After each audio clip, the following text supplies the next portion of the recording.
नमस्कार मित्रांनो, तुमचं पुन्हा एकदा स्वागत आहे. आता आमच्याकडे पडलाय बघा पाऊस आणि आता टोमॅटोला आपल्या बराच फरक पडेल. जे आपण तुम्हाला दाखवते पानं वाकडी झालेली त्याच्यावर तर तुम्हाला दाखवत आता हिरवं झालं बरं का. पाऊस कधी पडला ते पण सांगतो मी.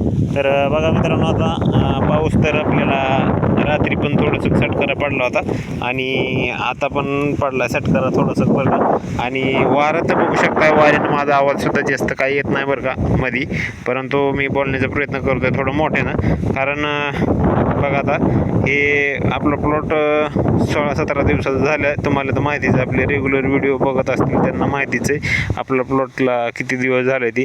आणि मित्रांनो, ह्याच्यामध्ये जी आकडलेली पानं तुम्हाला मी त्या दिवशी दाखवली होती, तर हे बघू शकता, ही झाड आहे बघा. आता हे आकडलेले पानाचं झाड आहे, तुम्हाला जवळून मी दाखवतो बघा. आता हे आकडलेले पानाचं झाड आहे, हे बघू शकताय. आणि ह्याला वेगळं काही नाही, टेम्परेचरमुळं झालं आहे असं आपले दुकानदार जे आहेत कृषीवाले त्यांनी सांगितलं. आणि मित्रांनो, ते म्हणले पाऊस पडल्यावर व्यवस्थित होईल आणि आपण ह्याला रेन पाईपनं आपण भिजली ही मधली जी जागा आहे ती. आणि पाणी व्यवस्थित आहे, अर्धा तास चालू आहे सध्या स्थितीला पाणी ह्याला. आणि मित्रांनो, आता ही जर नीट नाही झालं तर ह्याला उपटून टाकायचं आणि ह्याच्या जागी आपल्याला दुसरं लावायचं. कारण त्या पद्धतीनं बघू शकताय तुटाळी पण भरपूर आहेत. 2,500 रोप लावलं, त्यातलं 500 रोप त्या जवळजवळ गेलेले रोप आपलं. आणि अशा पद्धतीनं काही झालेलं आहे तर 500-700 रोप आपल्याला लावायचे. थोडं ह्याच्यापेक्षा थोडं महाग राहील, परंतु हे रोप लावणं अत्यंत गरजेचं आहे. कारण आपल्या उत्पन्नावर थेट परिणाम ह्याचा होणार आहे. त्याच्यामुळे हे नीट झालं तर ठेवायचं, नाही तर उपटून काढायचं आणि दुसरं लावायचं. तर 4 दिवस ह्याचं वाट बघायची, कारण पावसाचं वातावरण आहे. आता ऊन पण पडत नाही, आताशी थोडंसं ऊन पडलं दिसायले.